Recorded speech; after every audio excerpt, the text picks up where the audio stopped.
Welcome to PaddyCast. In this episode, we're joined by former World Middleweight champion Darren Barker. Darren, what I want to know is, I want to know how you get started, like in boxing, basically, like from a young age, your amateur days. Well, first of all, Paddy, thanks for having me on, mate.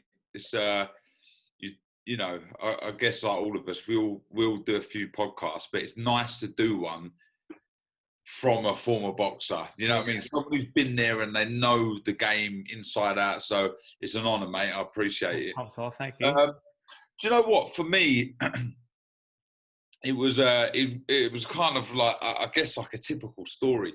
I grew up and my dad was a boxer. He was the ABA champion. He won the junior ABAs and the senior ABAs in the same year. I think only 2 people have done it. So growing up, I knew my dad was a boxer, and though my dad is probably the most modest man I've ever met, like he would never really talk about his success or anything like that, but he didn't follow football or anything like that. It was just boxing. So we would watch all the fights, you know, the American fights, this, that, you know, all the old Nigel Benn, Chris Eubanks, because it was on terrestrial TV. Yeah. So I just grew up around the sport, and I guess like most lads, you just, most lads, I guess, you want to make your dad proud. Yeah. And I thought the way to do that would be to get into boxing, and we'd always mess about. I'd be on, you know, my dad would be on his knees in the kitchen, and we'd be sparring and you know, messing about. And I got a little bit older, and one thing about my dad, he never wanted to push me into boxing. So he never took me to the gym when I first went. I got the bus to my local gym, and that was it. You know, I got carded up, and the rest is history. You know, as soon as he knew that I was serious about the sport, he was my biggest fan. What gym was it that you were boxing? Was it Repton? Yeah, well, I started my local club, because I'm North London, was Finchley Boxing Club. So Spencer Oliver was there, and it was run by all of Spencer's family. Spencer was sort of the young fighter. He won a silver in the Commonwealth Games, and he turned pro, and he was like the sort of local hero, if you like. Yeah. So I joined the local club. Then I moved from Finchley to Repton, because my dad represented Repton. Okay. And I don't like to be disrespectful. I don't suppose I'm being disrespectful here, but moving from Finchley to Repton was like going from primary school to university. And one of the main reasons for that was, or 2 reasons. The sparring was incredible. You know, we had unbelievable talent down. I don't know if you remember Tony Cesar, Danny Appy. Yeah. Like, brilliant fighters. And I was sparring with them week in, week out as I got a bit older. But there was all the Harrison, Courtney Fryer, Andrew Lowe, Andrew Wallace, like all these brilliant fighters that they just bring you on. And, you know, it's like, you know, if the spar is decent, then, of course, you know, you're going to bring you on a lot.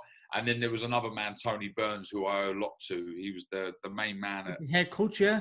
Head coach, exactly, at Repton. And just, I can't, you know, along with a lot of other people, he played such a big part in me turning me into the fighter I was. And I think a lot of that was sort of man management. It was about, I was my own biggest critic, and I didn't really believe in myself. And in a roundabout way, he would fill me with confidence, but in a very unorthodox way. I go, come on, Barker, you're fucking useless. You can do better than that. And in a weird way, I think to myself, oh, maybe I can. And just Repton for me. Just someone rang me the other day, and they wanted me to talk about Repton, and I don't think there's many people out there that can talk about Repton the way I do, because I'm so proud to have wore the green and gold of Repton.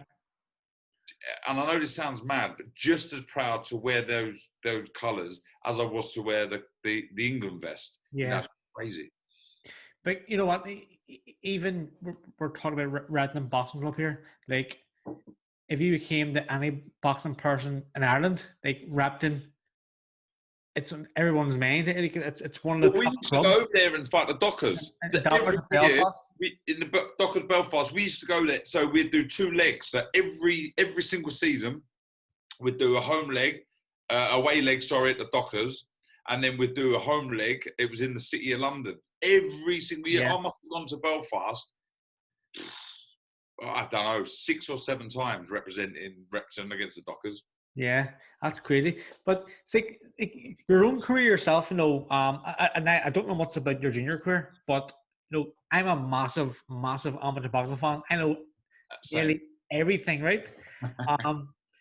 Now, there's a few things. You've done pretty well in the amateurs, mate. That's why. But one thing, you're at the World Championships, I think it was. Maybe it was in 2003. It was. And you had some great wins, and you were just beat for a medal by 2 points. Yeah. By Andre Berto, huh?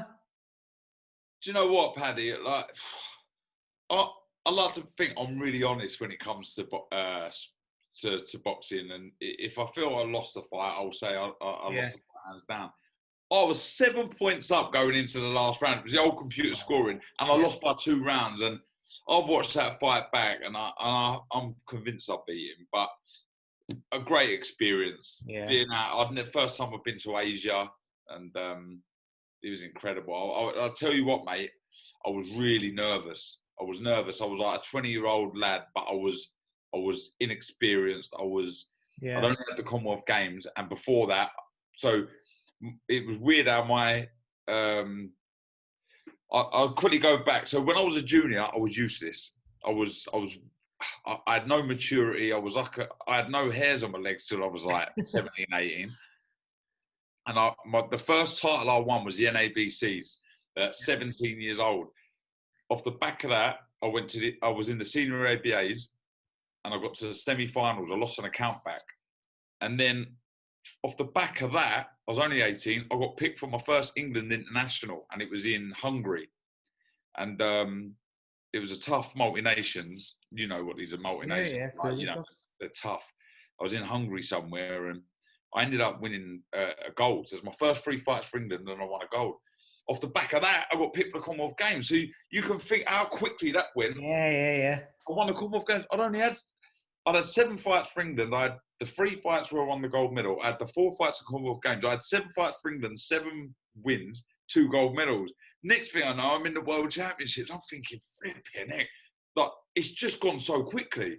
It was incredible. And yeah, I was nervous over there, mate. It was an eye-opener for me. You rubbing shoulders. Golovkin won it at middle. Yep. He beat Andy Lee, didn't he? Who else fought? Golovkin beat Butte in that tournament. Knocked him out, didn't he? Pardon? Did he knock him out? That He did. That's the fight. Yeah, Golovkin knocked Butte out.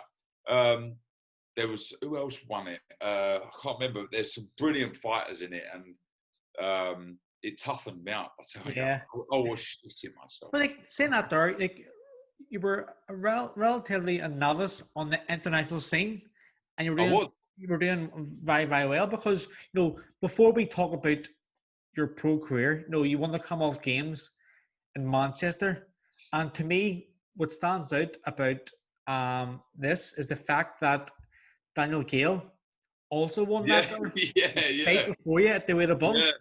And this is fascinating to me, because he's the very person that you would go on and take the IBF title from. Yeah, it's crazy. Obviously, when I was in the finals at the Commonwealth Games, you're kind of aware who's in the final and that, and I knew that he'd won gold, but kind of forgot about him, funny enough, until the World Championships, because he was in it. Then we were the same weight. We was different side of the draws, but I'd moved up to welterweight then, which was after the Commonwealth Games. It was 67 kilograms, but then they changed it, didn't they? And it was 69 by 2003. But he was in the World Championships as well in Bangkok, and it's crazy when you think all them years later that we ended up fighting. Crazy. Our paths were parallel, but mad. But for the Athens Olympics that year, I remember this well myself. I Like you moved to middleweight, obviously, yeah. Did, yeah. And you lost you lost to And Andy Lee. Lee. But was that tournament and the big qualifier itself? Yeah, it was. That was the Europeans, wasn't it, in Pula, Yeah, Croatia. European. Was you there? No, I was too young. Yeah, I was too young, wasn't you? Sorry, I've shouted my age now. Yeah, just quickly, that was, when I look back at my career, I have one regret, really and truly, one regret, and that is I could never say I was an Olympian. And I'm not just saying this because I'm talking to you, mate. I swear to you.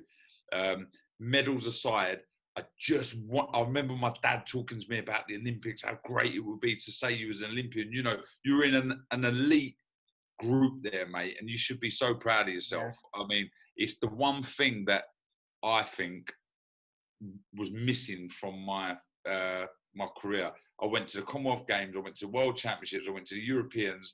I won all the titles as a pro, but I could never say I was an Olympian. But yeah, I got beat by Andy Lee, who was just a better fighter. And to be honest, mate, I should have done welterweight. Like, I could have done the weight. I was walking around at like 72 kilograms. I was just lazy, and I guess I was still content with what I'd done. You know, I couldn't believe that I won a Commonwealth Games gold medal. Yeah. You know, incredible. But valuable lessons learned, you know. Like, see the fight against Lee, like, obviously, because it was the last chance to learn for the Olympics at that stage, you know, and it was not a 4-year cycle. You were still young enough, but it was a 4-year cycle. But did that not being able to qualify for the Games there, did that mean it more or less make your mind up about professional? Yeah, I did, because I'd been to the other 3 tournaments, the Worlds, the Europeans, the Commonwealth Games. I was, you know, it was a tough decision. Like I said, I really wanted to be an Olympian, but I thought to myself, I'd already been doing a year's training with Tony Sims, so I was sort of getting myself geared up for the pros anyway. You know, I was looking forward to my professional journey, and I remember after the Europeans, I had one more crack at a qualifier. It was in where was I? Sweden, Gothenburg. I had one more attempt, and I got beat. And I remember getting upset. I actually there was a tear in my eye because I knew that was it. I knew my amateur days were over. Yeah. And you'll know the score. It goes from being a sport to a business, and I was upset because I was sort of letting go of that beautiful side of boxing, the purest form of the game. That it's all about love and it's about the sport. And yeah, I got upset because it was the end of my amateur journey, but it was the right time for me to turn pro. Yeah. Like, how different did you find, like, transitioning from amateur to pro? Straight away, the main thing that I noticed was that camaraderie, that team spirit that you had when you belonged to your club and your country had gone. You know, though it's an individual sport, you're representing Repton, you're representing England, and there's a team sport. You know, you know, you're part of a team. But then you turn pro, and though Tony had a good stable and there were some good lads in there, and I'm so close to Tony even now, I was on my own, if you like. I'd lost all my mates, my teammates, and it just become about, you know, how much am I earning, what time am I fighting for, and it become a little bit different. But there was still lots that I wanted to achieve, but there was always in the back of my mind, how much am I going to be earning for that, you know? Of course. Yeah, you know, like I turned pro, obviously I had no kids, but when you get later on, you got kids thinking, you've got to start earning a few quid here.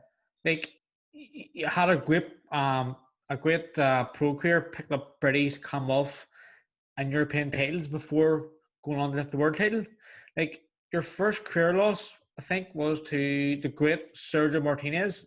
And even though the fight was stopped, there were only a few rounds in it. Like, how did that loss affect you? Do you know what? I can look at it in 2 different ways, and I guess I did at the time. I remember when I first turned pro, Tony Sims said to me, look, we're going to go down the traditional route. We'll go Southern area, British, Commonwealth, European, and then we'll go for the world title. And I remember saying to Tony, fucking hell, do you think I could do that? Yes. He went, look, if you put your mind to it, he goes, you're so talented. He goes, I really, truly believe you can do that. But that, we're going to go down that journey and let's see what happens. So by the time I fought Martinez, I'd won everything but a world title. And I've got to be honest, Paddy, I was content. I was content. And I lost the fight and I was gutted. He perforated my eardrum in the 10th. I couldn't feel my legs in the 11th. And that's, it don't even look like a bad knockdown. And that's what irritates me. It doesn't look bad. But for the life of me, I just couldn't stand up. Yeah. And if I'm honest, straight after the fight, I thought I'd never fight again. I thought, do you know what? Yeah, if I'm honest, mate. I was struggling with my hips. I'd had one hip operation at this point. I'd had a few cortisone injections in my elbows, and I thought, do you know what? I've done everything domestically. I pushed one of the best pound-for-pound fighters quite hard. That'd do me. You know what I mean? I'm quite happy with that.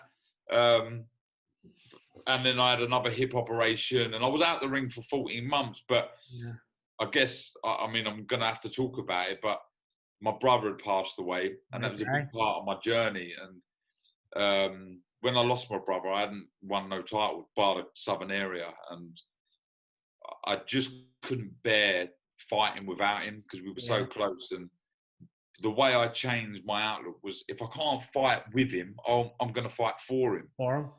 So I won all of them titles, and I dedicated all of those titles to my brother. And as the time started ticking over after the Martinez fight, I started thinking, I pushed one of the best middleweights ever to the brink. I can beat one of the others. I can beat one of the others. And there's still that box that I haven't ticked, that title that I haven't dedicated to my brother. Yeah. But let's give it one more go. Let's give it one more go. And I did. And I think my attitude it showed in my fights. With Kerry Hope, I fought and I was aggressive, and I was just obsessed, mate. I was obsessed to win that title. I think your performance has kind of shown how obsessed you were, because, after the Martinez loss, only I think it was 3 fights later, you went and took the title off Daniel Gale. So that victory obviously meant the world to you, because you've done it for yourself, your family, and ultimately your brother too. Incredible, mate. But I still can't believe it. I honestly can't believe it. I grew up, as I guess you did, a massive fan of this sport. Just love boxing. I just love it.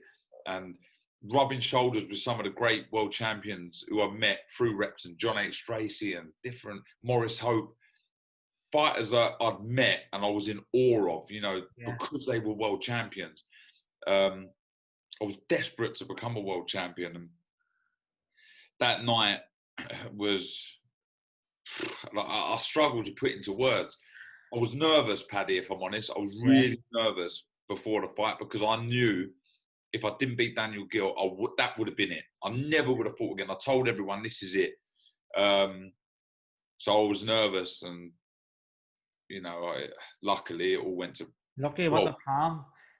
When I say it went to plan in a sense that my arm got raised and I won the world title, but the fight itself wasn't a plan. Yeah. I personally thought, and Tony did, that we could make that fight easier by sticking to my boxing, which I was good at, being aggressive, but don't get carried away. And it weren't till the first round I got in there and I'm trying to hit Daniel Gill, and he was so quick on his feet that I kept falling short. So I went back after the first round. I said to Tony, look, I'm going to have to get close to him because I'm falling short. I'm not catching him. And he went, all right, but make sure you're moving your head, you're rolling inside.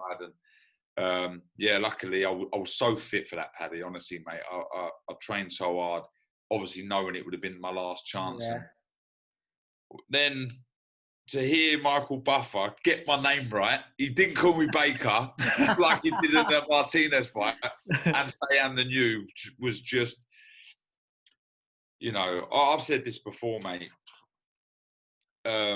My life's work was to win a world title for my brother and my family.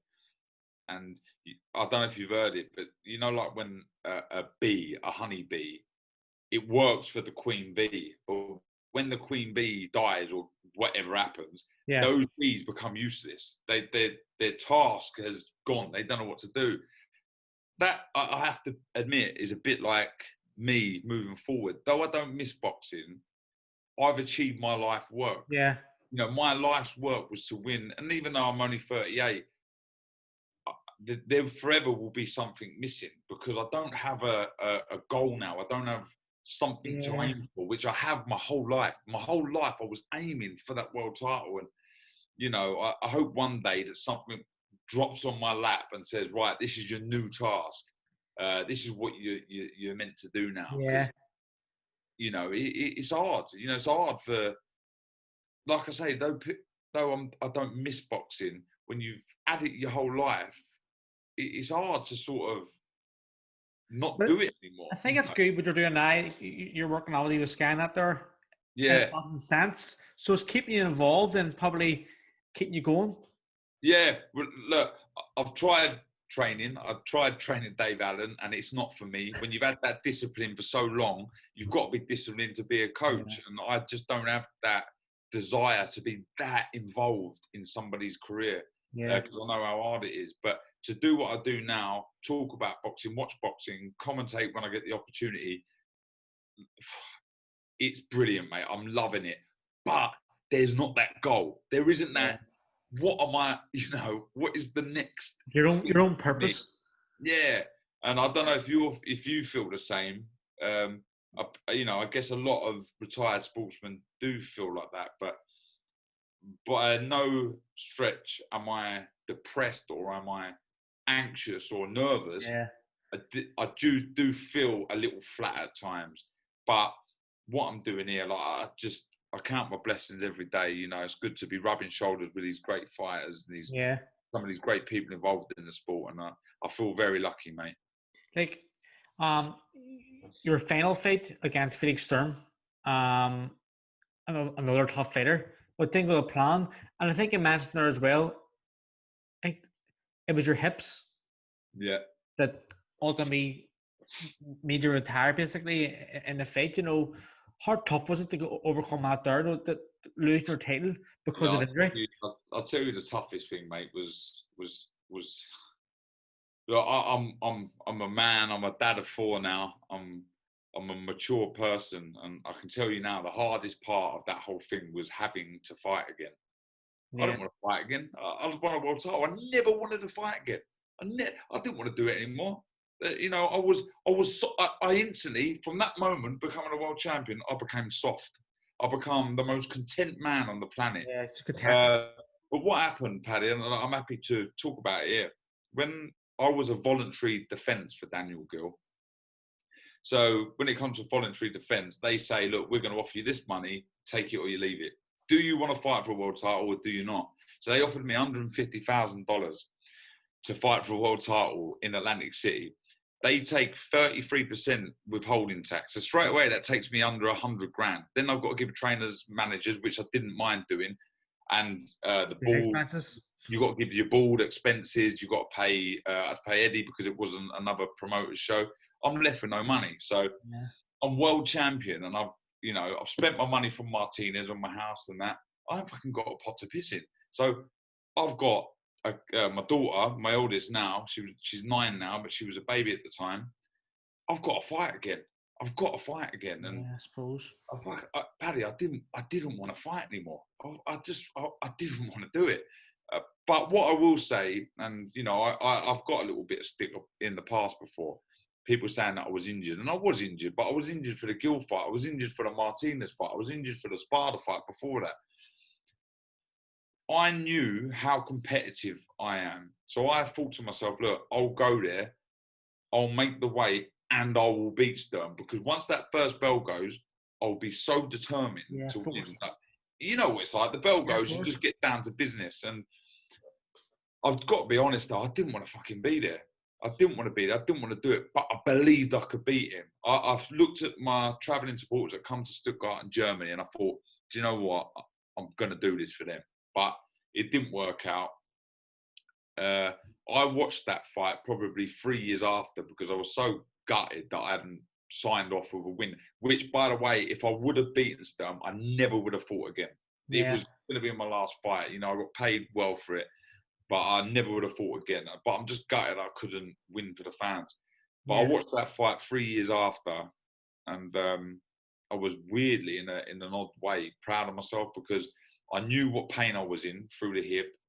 I stood up, I got on my feet, and I was still throwing shots when the towel come in. And I thought, you know, I don't know if you were the same, but I was always striving for people to think that I was tough because I had a nice style. Yeah. I wanted people to know that I was tough, and I proved to myself that I was tough there because I was in agony. My hip popped out. I stood up and I was still throwing shots, and I thought, you know what? I'm happy with that. That even shows toughness. Even willing to fight back and such. Yeah, I could have stayed on the floor, mate. You know, I didn't want to fight, if I'm honest. I didn't want to fight. I was hurt. I was in agony. Paddy, I can't tell you how much pain I was in when I was on that floor. It was excruciating. And I got up and I thought, sod it, let's go out fighting. And I did. Like, before we go on, like, I can remember in 2012, myself and Tyrone McCullough went over to London to train.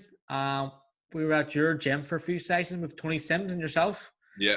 And, you know, for myself, being a pro boxer was never a dream of mine. It was always about the Olympics for me. Yeah. But I actually really liked training with Tony. And I always thought, you know, if I was to go pro, I would go with Tony.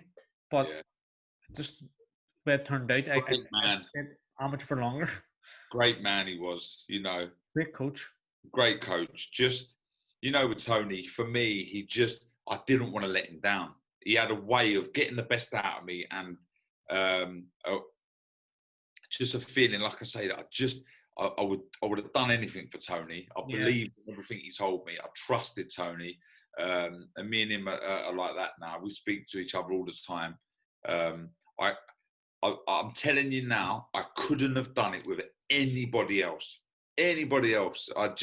He was I had so much trust in him, and I still do, and I'm thankful for everything Tony done because it weren't plain sailing, mate. He had to go through a lot with injuries. I'd retired about 4 times. My brother died. You know, he was close to my brother. We literally shared, you know, blood, sweat, and tears. We went through so much, and he's a great man who I owe a lot to. What would you say would be like the lowest moment of your career? I mean, my brother's my lowest in my life, but as far as my career is concerned, it's a good question. You know, I guess initially after the Stern fight, that would have been it because I didn't want to lose. I wanted to, you know, defend the title. But then I watched it 3 years later and I was proud of myself, so I can't really say that. I'd have to say what I said before, not being an Olympian. You know, I honestly, mate, I'm not, again, I swear to you, I'm not just saying this because I'm talking to you. I really wanted, think about it, that I would have ticked every single box. Even if I didn't medal at the Olympics, I could have said I went to every single tournament that I could have as an amateur, and I won every single title, bar the other world titles, as a pro. Yeah. So my biggest regret is definitely not being an Olympian, without a doubt, without a shadow of a doubt. Yeah. It's the pinnacle of amateur boxing, the pinnacle of the sport that I love so much. What would you say then would be like the peak of your career? Obviously, probably your own title. Like, there's no doubt. No doubt. Like, I can't stop smiling. I can't stop smiling. Okay, put that aside.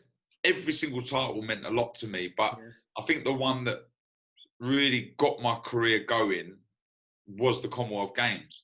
I think, you know, it allowed me to get the sport funding, so I started getting funding after that. I think I was getting £1,281 every month to do what I love doing. It was incredible, mate. but that also allowed me to start representing my country more. I travelled the world, as you did, you know. You go to places that you never dreamed that you would go. Kazakhstan, You know, Ukraine. exactly. You know, I never dreamt I'd go to all these places. But even Bangkok, I never thought I would go to Asia. You know, I'm a kid from North London. Never dreamt of going to these places. And like I say, the best times of my life being an amateur. Just, yeah. I remember my dad saying to me when I was a kid, he goes, look, if you get good at this game, Dow, he goes, you'll travel the world. And he was That's right. true. I did. True, right? You know, I did. And so did my brother. You know, my brother went to the junior Well, this Olympics. guy was a very talented boxer himself. Yeah, better than me, mate. I'm telling you. I'm not just saying that. He went to the Junior Olympics, won gold in Louisiana. He went to youth Commonwealth Games in Melbourne. He won that. Yes, we did. I think my friend Dean McColeman, I think Carl Frampton's actually there as well, that tournament. Yeah, I think so. Yeah. I think so, yeah. Yeah, so it's small world. Brilliant, mate. Like growing up, you know, training and competing, you know, you wanted and had the drive to succeed. Like, how hard was it, you know, the balance? How hard did you find it, like balancing your training schedule, your competition fights with like your social and family life? Yeah. Well, it's another good one, this, because though boxing meant everything to me, so did socializing. Yeah. I didn't want to miss out on nothing. You know, I've got a good bunch of mates that I loved going out with, and I thought to myself, I can't miss out on it. So it was hard. It was tough. I remember one story. I turned pro, and I was a novice pro. It was 2006, I think it was. So I've been pro for about a year, 2 years. 2 years it would have been, probably just under. And I went to I had a holiday booked to go to Malia in Crete. I was all free to go, and all of a sudden, I walk in the gym. I'm only ticking over at this time, and Tony goes, "Oh, that holiday, you can't go on it now because we've got you a fight in 4 weeks' time." And I went, Tony, I've got to go. I'm desperate to go. But, you know, my brother who passed away went, loads of others, all my mates. It was the World Cup as well, so we was going to watch the football over there. And I went to Tony, I'll make you a deal. I'll go on the Friday when everyone was due to go after training, and I'll be back in the gym on Monday. So I'll go for 2 nights. Yeah. I'll come back Sunday, and I'll be back in the gym Monday. And he went, look, if you're back in the gym Monday, you do what you want, but don't be drinking or nothing. And I went, no, of course not. I've got absolutely bollocked over there. Of course you have. Hammered. I had the time of my life. It got to Sunday. I'm supposed to be going home, right? So I booked another flight, and I'm walking through the strip in the morning, and I've seen this poster, and it was advertising a night that was called Head Candy, and I used to love that funky sort of house. And I went, bollocks, I'm going to it. I'm going. And then, no, you got to go home. You got to be back in the gym. And I'll be all right. Anyway, I've got absolutely smashed, right? And I rang my ex at the time, and I rang her up, and I went, hello? She went, oh my God, Darren, Tony's just rang me. He's going fucking ballistic. Anyway, so I've got on the plane on the Monday. I still come home early, and I got in the gym, and Tony went, nah, you're not fighting. And I was like, please, Tony, please, I'll come home, blah, blah. But anyway, he let me fight, and I won. But I always thought that would be one of the reasons that I wouldn't go all of the way, because I always thought that a world champion was someone that, like a monk that lived in the Himalayas, that, Me too. you know, was super disciplined, that done this, done that. And I always thought, because I did like to go out and have a laugh in between fights, that would be my downfall. But what I'd done, Paddy, and Tony would testify this, and he'll always say, from the moment that I found out I had a fight to the fight itself, I wouldn't even have a sip of alcohol. Not a sip. I wouldn't even go out with my mates. I would stay at home, and I would live the life. And I trained like a madman. And I think that's why I had so many injuries. I trained so hard. I had trained with the thought that my opponent was always training harder than me. So when you have that mindset, you can never train hard enough because you always think that your opponent's training harder than you. So I trained like a nutcase. I used to be sick in the gym. I used to, I'd do above and beyond what I had to do because, I did want to live my life outside of the ring the way I did. It's funny you say it, Tony, because Tony Simmons there, Darren, because you said a minute ago, like to be a world champion, you think you had to be a monk, but yet you said yourself, as soon as you got a fight date, you trained your arse off, you didn't drink, blah blah. So in reality, you actually had that championship mindset from the start. Yeah, I did. I mean, I guess I did. I just was so desperate to win every fight. I don't know if you're the same, but I'm so competitive with anything I do. Yeah, We've been downstairs in this bubble and they've got a little games room. I don't play computer, but I've had to beat someone at FIFA. I don't even know what I'm doing. But we've been playing darts. I've got to win at darts. I have to win at everything I do.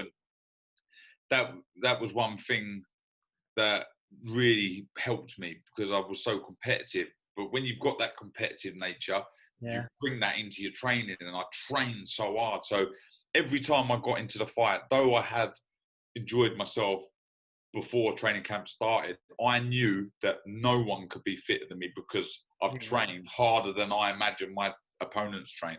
So, I always went in there supremely confident in my conditioning. Yeah. I'm going to do a wee quick fire around here questions, okay? Go on, mate. If you could choose a different sport, what would it be? Do you know what? When I was a kid, and even now, I play vets football. So I'm in a team that's over 35. So and all of my mates play football. I belong to an amateur football club called East Barnet Old Grammarians. So probably football. I'm a big football fan. Though I love golf now as well. Probably would have been football, mate. Brilliant. Who would you say was your greatest rival? Oh, rival. I didn't. Funny enough, probably Matthew Macklin, but we never ended up fighting. Yeah. Domestically as professionals, he had the British title before me. I wanted to fight him for it, but he ended up fighting for the European. So we never fought, and then I think we nearly fought for the European. I can't really remember what happened, but we were supposed to fight twice, and we was always mentioned, the 1 and 2, or who's the best in the middleweight division in the country. So probably Matthew, even though we didn't fight. Did you have a pre-fight superstition? No, absolutely not. The only thing that I'd done before every single fight, and it weren't really a superstition, when I got into the ring for the fight itself, I would test the tension of each rope. So I'd walk around to every side and test the ropes out. But it wasn't really a superstition. Yeah. Have you got a favourite quote or a favourite saying? Probably going back to what I said then, train hard, fight easy always springs to mind. And another one was my dad had such a good knack of simplifying boxing. Look, boxing's not complicated really. And my dad said that. He goes, look, boxing's not difficult. If your opponent can't hit you, they can't win. Exactly. And another thing he said, he goes, but if they do hit you once, how do you win? You got to hit them twice.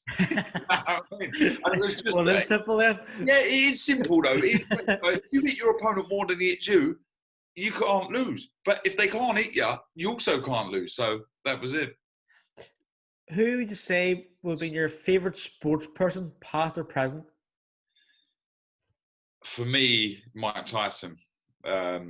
He was the polar opposite to me. I think I'm quite a nice guy, not hard at all, not aggressive, and I think that's what appealed to me so much. And I remember meeting him when he fought Julius Francis in the Grosvenor House Hotel, and he pushed me into my chair because I asked him for a photograph before training, and he went, sit down. He pushed me into the chair, but that made me love him even more. He apologised after, and we had a bit of a laugh about it. But yeah, for me, him, without a shadow of a doubt. Brilliant. Well, listen, Darren, thanks very much for being a part of the podcast. You're a great guest. Right, cheers. Like I say, it's great to speak to someone who's been in the game, who's had such a great career like you, because you have, to say you know been an Olympian twice, fucking incredible. You know, Darn, 3 times. 3 times. I'm sorry, 3 times. Sorry, 3 times. I'm not robbing you of that third one. Sorry, mate. But yeah, three-time Olympian. I couldn't even do it once. I'm glad. But yeah, it's been a privilege, mate. I wish you all the best.